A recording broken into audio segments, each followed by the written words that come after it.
When we look back at the saints, it's easy to see them as these people with halos who did everything perfect and nobody ever gave them trouble. She is extraordinary, but she lived through circumstances that feel to us quite ordinary. She became not only the mother of her kids, but the mother of the sisters in her community. She was a woman of faith. She was a searcher. She was someone who showed that the great American virtues of industry, of common sense, of relentlessness, can be sanctified in a way that changes the world. She was the first American-born saint.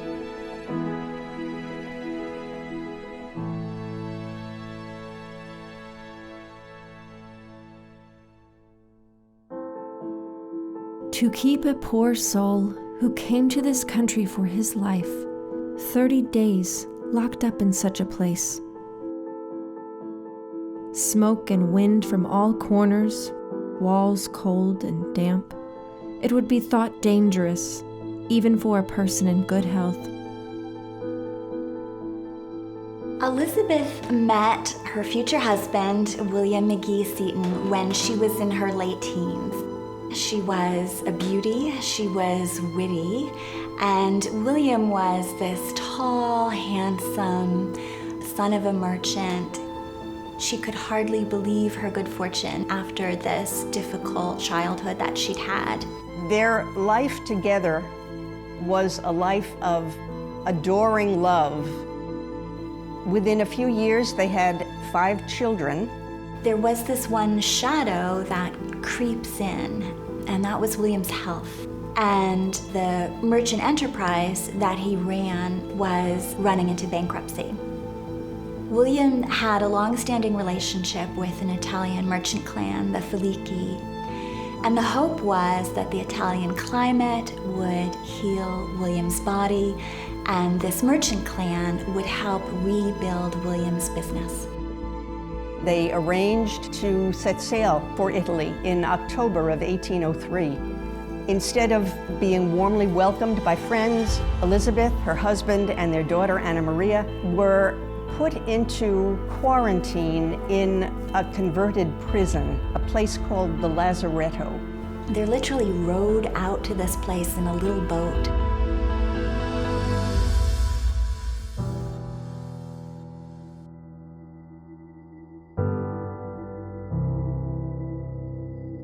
We pray and cry together until fatigue overpowers him. He says he is willing to go. In an odd way, as difficult as those weeks in the Lazaretto were, they were also a sacred time. Her own way of coping with the time was to pray, was to read her Bible. She found a kind of peace in being able to spend those weeks worshiping God and drawing William toward a kind of serenity about his fate. She had to realize that God's plan for us is not just for this earth. It's a plan to be with him eternally in heaven. Oh, my Heavenly Father, I know that these contradictory events are permitted and guided by thy wisdom. They give nourishment for our eternal life, where we shall assuredly find that all things have worked together for our good.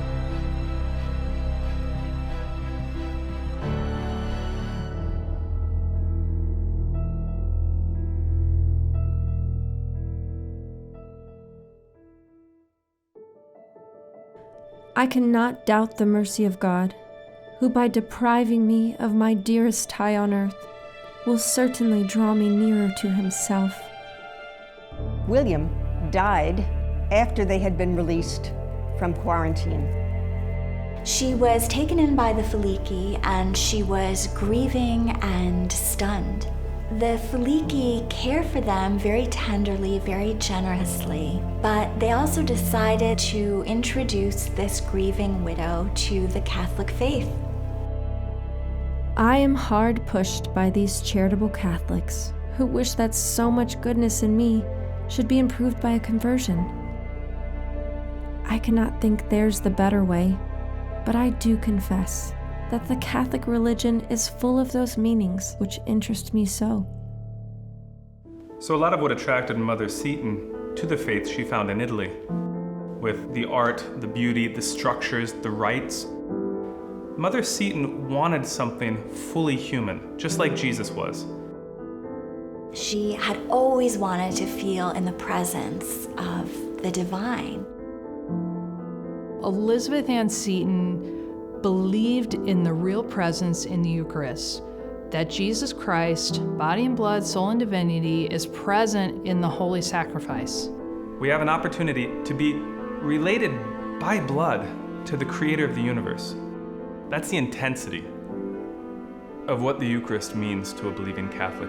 And oh, how she longed for that kind of connection, how she longed for that kind of relationship. Elizabeth was most anxious to get back to New York, to her children whom she had left behind. Elizabeth also returned to New York with the thought planted in her head and her heart of becoming a Catholic. She has that growing desire to learn about the Catholic faith and really wrestles with, should I convert? Conversion was a spiritual choice, but it also set forth a number of familial challenges and very practical challenges as well. She would experience the back and forth of not only intellectual struggles, but struggles of the heart. It's almost impossible to imagine, I think, the depths of the uncertainty and struggle that she was living through at that point. She decides she will set aside all of her efforts at reason and decision making and cast her fate with the Catholic Church.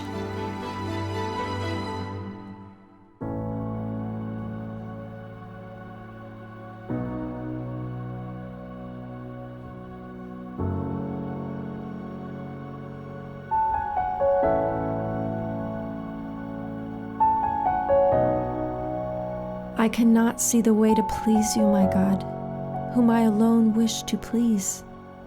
These controversies I am quite incapable of deciding. If faith is so important to our salvation, I will seek it where true faith first began. To the Catholics I will go and try to be a good one.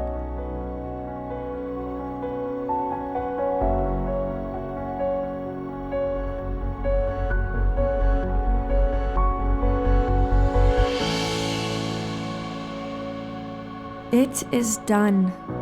God is mine, and I am His.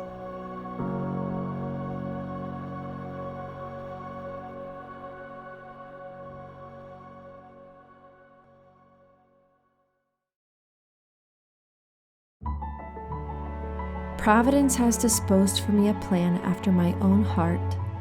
It is expected I will become the mother of many daughters. Once she had decided to become a Catholic, Elizabeth felt this weight lifted from her. But then the question became, what next? Elizabeth never wanted or had the plan of beginning a religious community. It happened. It unfolded.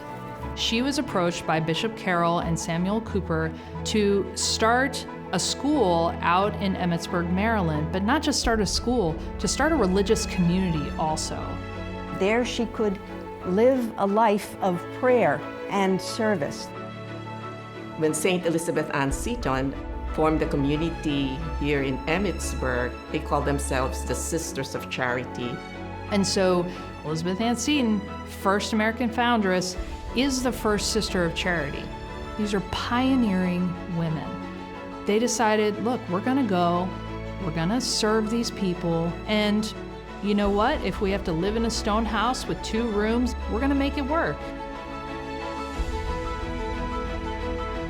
Here we are encompassed, by many children of different dispositions, not all equally amiable or congenial, but bound to love, instruct, and provide for the happiness of all. I would give my life to prove my true love to any of them. Tenderness is the language children best understand. She had a gift for spending time with people, truly listening, understanding what it was that that person wanted or was afraid of or loved. She never lost her sense of humor. She found it funny when people misbehaved. She had a sense that everyone was deeply imperfect and sinful, but probably doing their best. Some of these girls wrote to Elizabeth years afterward, recalling how happy and important this period in their lives had been for them. She saw them grow into young women of their own right, starting their own families, pursuing their own lives. What she started here was something very unique, very American. It is a gift that Elizabeth Ann Seton had given to the church here in America.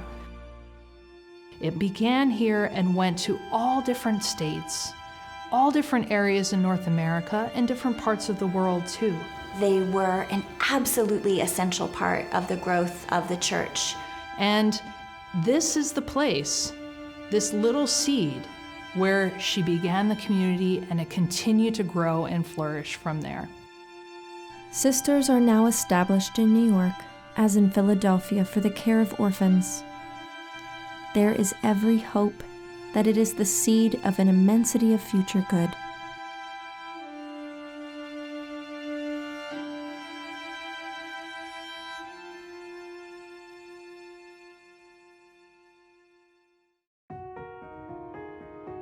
In the company of God and the choirs of the blessed, what will we think of the trials and cares, pains and sorrows we had once upon earth? Oh, what a mere nothing. We can look at Mother Seton's life and say, here's somebody who lived very present in this world, but had her eyes fixed on heaven. She had lived with tuberculosis around her since she was about 19 years old, since her marriage. But in her mid-40s, the disease took hold. We're not actually happy to die, most of us, I don't think.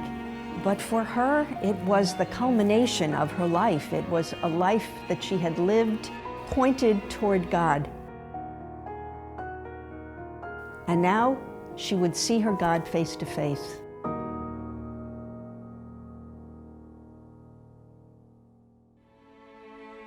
There was already a sense by the end of her life that she was a spiritually powerful and unusual woman. In the 1880s, an Archbishop of Baltimore began the long process that would lead to her being declared as a saint of the Universal Church. It was September 14th, 1975, when Pope Paul VI declared Elizabeth Ann Seton as a saint of the Catholic Church.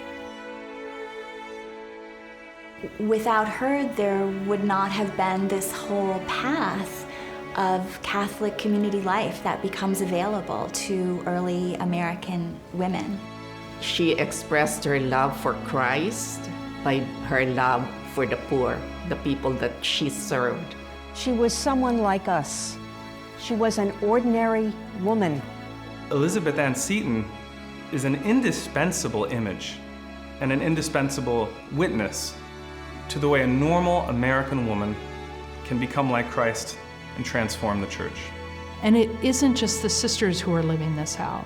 It's everyone who's living out of the spirit of service, in the spirit of Catholic education, in the spirit of helping people in need. This is living out the legacy of Mother Seton. I think a lot of times people struggle to connect with saints because so many of them are priests or religious, and you can look at them and say, what does that have to do with my life? I'm married, or I have kids, or I'm part of a blended family, or I'm a single mom. Elizabeth Ann Seton is a saint for all of those people. She was a wife and a mother, A widow, Witness. a foundress, A sister. A saint